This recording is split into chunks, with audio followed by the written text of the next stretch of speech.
Assalamualaikum warahmatullahi wabarakatuh. Perkenalkan, nama saya Sani Saputra Hidayat. Saya mahasiswa Universitas Mercu Buana Menteng, Fakultas Ekonomi dan Bisnis, jurusan Manajemen. Di kesempatan kali ini, saya ingin menjelaskan tentang analisis kinerja keuangan PT Kimia Farma Tbk dengan analisis rasio dan analisis DuPont periode tahun 2019-2020.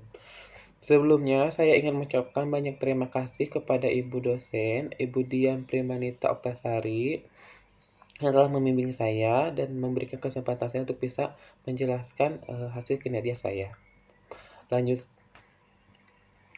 Langsung saja. Berdasarkan dari fenomena, saya tertarik untuk meneliti keuangan perusahaan PT Kimia Farma Tbk karena pada kasus tahun 2020 laba Kimia Farma atau KF menurun sebesar 11,0,7%. Padahal dalam penjualannya itu meningkat. Yang anehnya, biasanya bidang farmasi atau industri dalam kesehatan lainnya jika terjadi musibah seperti pandemi COVID-19 ini biasanya penjualannya menaik dan labanya pun menaik. Akan tetapi kenapa di sini Kimia Farma malah labanya menurun sedangkan pendapatannya menaik. Saya selaku salah satu karyawan Kimia Farma juga ingin mengetahui dari kinerja laporan keuangan Kimia Farma. Maka itu saya tertarik memilih perusahaan ini. Lanjut. Langsung saja yang pertama kajian pustaka. Apa itu manajemen keuangan? Manajemen keuangan adalah kegiatan perencanaan, pengelolaan, penyimpanan, serta pengendalian dana dan aset yang dimiliki suatu perusahaan. Pengelolaan keuangan harus direncanakan dengan matang agar tidak timbul masalah di kemudian hari. Lalu laporan keuangan. Laporan keuangan adalah laporan yang berisi pencatatan uang dan transaksi yang terjadi dalam bisnis, baik transaksi pembelian maupun penjualan dan transaksi lainnya, dan memiliki nilai ekonomi dan moneter. Yang ketiga adalah kinerja keuangan. Menurut seorang ahli Berlian tahun 2003 mengungkapkan bahwa kinerja keuangan adalah prospek atau masa depan, pertumbuhan, dan potensi perkembangan yang baik bagi perusahaan. Informasi kinerja keuangan sangatlah diperlukan dalam menilai perubahan potensial sumber daya ekonomi untuk memprediksi kapasitas produksi dari sumber daya yang tersedia. Kita lanjut. Menurut Novdin, M. Siwanturi, dan Johman Furba dalam buku analisis laporan keuangan untuk teknik dan ekonomi 2021, tujuan analisis kinerja keuangan ada 4, yaitu yang pertama untuk penyaringan atau screening, yang kedua untuk peramalan atau forecasting, yang ketiga untuk diagnosa atau diagnosis, yang keempat untuk penilaian atau evaluation. Apa itu analisis rasio keuangan? Rasio keuangan adalah salah satu metode analisis keuangan yang digunakan sebagai indikator penilaian perkembangan perusahaan dengan mengambil data dari laporan keuangan selama periode akuntansi sehingga dapat diketahui kinerja maksimum keuangan perusahaan. Rasio ini sering digunakan oleh manajemen perusahaan untuk memutuskan kebijakan-kebijakan yang diperlukan oleh perusahaan tersebut terhadap penyelamatan aset perusahaan, sehingga tidak salah langkah dalam mengambil keputusan selanjutnya. Menurut Munawir ada 3, yaitu rasio-rasio neraca atau balance sheet ratio, rasio-rasio laporan laba rugi atau income statement ratio, yang terakhir ada rasio-rasio antar laporan atau in-statement ratio. Sedangkan berdasarkan tujuannya, angka-angka rasio keuangan dapat diklasifikasikan sebagai berikut. Yang pertama ada rasio leverage atau rasio solvabilitas. Rasio ini mengukur seberapa jauh perusahaan menggunakan hutangnya. Dalam perhitungannya ada 3. Yang pertama rasio hutang. Rasio hutang mungkin dihitung berdasarkan atas hutang jangka panjang, termasuk kewajiban pembayaran sewa guna atau leasing, mungkin juga seluruh hutang. Debt to equity ratio. Rasio ini menunjukkan perbandingan antara hutang dengan modal sendiri. Yang ketiga, times interest earned. Rasio ini mengukur seberapa banyak laba operasi juga ditambah dengan penyusutan kemampuan membayar bunga hutang. Yang kedua, rasio likuiditas. Rasio ini mengukur kemampuan perusahaan memenuhi kewajiban keuangan jangka pendek. Current ratio ini mengukur seberapa jauh aktiva lancar perusahaan bisa dipakai untuk memenuhi kewajiban lancarnya. Yang kedua, quick of assets ratio adalah sebuah rasio yang digunakan untuk mengukur kemampuan suatu perusahaan dalam menggunakan aktiva lancar tanpa persediaan untuk membayar utang jangka pendeknya. Yang ketiga ada rasio probabilitas. Rasio ini dimaksudkan untuk mengukur efisiensi pengguna aktiva perusahaan atau sekelompok aktiva perusahaan. Yang pertama ada rentabilitas modal sendiri atau return of equity. Rasio ini mengukur seberapa banyak keuntungan yang menjadi hak pemilik sendiri, karena itu digunakan angka laba setelah pajak. Return of investment.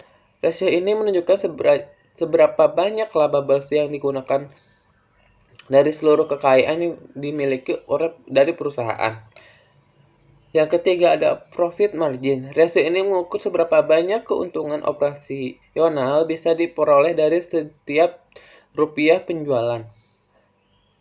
Yang keempat ada perputaran aktiva. Rasio ini mengukur seberapa banyak penjualan bisa diciptakan dari setiap rupiah aktiva yang dimiliki. Yang kelima, perputaran piutang. Rasio ini mengukur seberapa cepat piutang dilunasi dalam 1 tahun. Yang terakhir adalah perputaran persediaan. Rasio ini mengukur berapa lama rata-rata barang berada di gudang. Pemikirannya adalah kenaikan persediaan diabaikan oleh peningkatan aktiva atau karena perubahan kebijakan persediaan. Mohon maaf tadi disebabkan. Analisis DuPont. DuPont adalah teknik yang dapat digunakan untuk melakukan analisis dengan menggunakan kinerja manajemen tradisional. Model DuPont mengintegrasikan elemen dalam laba rugi dan neraca. Manajemen perusahaan bisa memakai sistem DuPont untuk menganalisis cara-cara untuk memperbaiki kinerja perusahaan. Ada 3 untuk bisa mencapai tingkat pengembalian yang tinggi bagi pemegang saham. Yang pertama adalah efisien, pemanfaatan aktiva dan investasi yang dimiliki atau investasi. Yang kedua, profitable, mengelola operasi yang mengurungkan operasional. Yang ketiga atau yang terakhir adalah leverage, mampu melakukan kebijakan pendanaan yang tepat. Metode penelitian ini dilakukan pada bulan Agustus tahun 2021 di Universitas Mercu Buana. Data-data yang saya kumpulkan yang bersumber dari ppwidx.co.id. Metode analisa yang saya gunakan adalah laporan keuangan 2019-2020 menghitung dengan menggunakan analisis rasio dan membandingkannya dengan rata-rata industri sejenis di BI. Yang kedua, menghitung dengan analisis DuPont pada periode tahun 2019 dan 2020. Langsung saja kita ke pembahasan. Yang pertama adalah current ratio.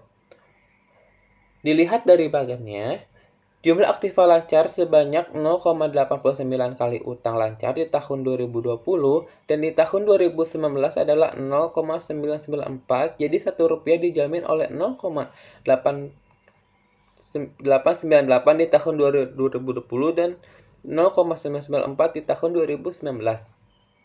Yang kedua, quick ratio. Quick ratio atau kecepatan pembayaran perusahaan pada tahun 2020 yaitu sebesar 0,536 dan dihitung atau di tahun 2019 sebesar 0,608, ada penurunan.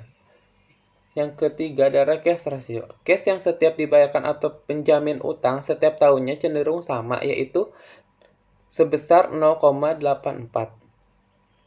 Cash turnover. Cash turnover pada PT Kimia Farma Tbk ini di tahun 2019 sebesar 0,012 dan ada kenaikan di tahun 2020 sebesar 0,016.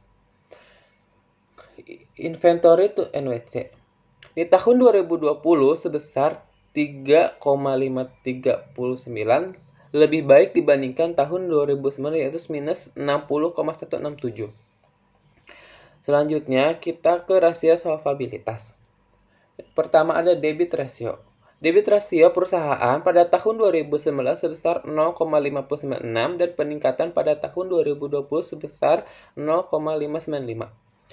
Yang kedua, nilai debit to equity rasio ini ada peningkatan walau sedikit di tahun 2020 yaitu 1,472 dan tahun 2019 sebesar 1,476, kenaikannya sebesar 0,04. Nilai term interest earned perusahaan di tahun 2020 yaitu 0,123 dan 2019 yaitu 0,078. Yang selanjutnya ada kemampuan perusahaan untuk menutupi beban tetapnya di tahun 2019 sebesar 0,156 dan di tahun 2020 ada kenaikan sebesar 0,170. Yang terakhir ada debt service coverage. Nilai dari debt service coverage perusahaan di tahun 2019 sebesar 1,893 dan di tahun 2020 sebesar 3. Selanjutnya adalah perhitungan rasio aktivitas dan rasio profitabilitas. Yang pertama adalah average collect period. Dana yang ditanamkan dari tahun 2020 yaitu 68 kali dan 2019 sebanyak 73 kali. Inventory turnover rasio perputaran persediaan barang perusahaan di tahun 2019 sebesar 2,423. Ada peningkatan di tahun 2020 sebesar 2,579. Fixed asset turnover ratio. Nilai dari rasio ini untuk menunjukkan apakah aktiva perusahaan sudah digunakan dengan optimal atau tidak. Dan di tahun 2020 dan 2019 perusahaan sudah hampir optimal, cuman masih ada 0,001 yang belum optimal. Total asset turnover atau TATO, nilai dari rasio TATO perusahaan di tahun 2019 sebesar 0,512 dan ada kenaikan di tahun 2020 sebesar 0,512 atau bahkan hampir sama. Yang selanjutnya, rasio profitabilitas. Dari perhitungan ini saya melihat gross profit margin ratio. Nilai dari rasio ini di tahun 2020 sebesar 36,55% dan tahun 2019 sebesar 37,27%, ada selisih 0,98%. Selanjutnya, nilai ROI di tahun 2020 adalah 0,12%, lebih baik dari tahun 2019 yaitu sebesar 0,09%. Dari nilai ROE di perusahaan mengalami kenaikan 0,08% di tahun 2020 dibandingkan dengan tahun sebelumnya 2019.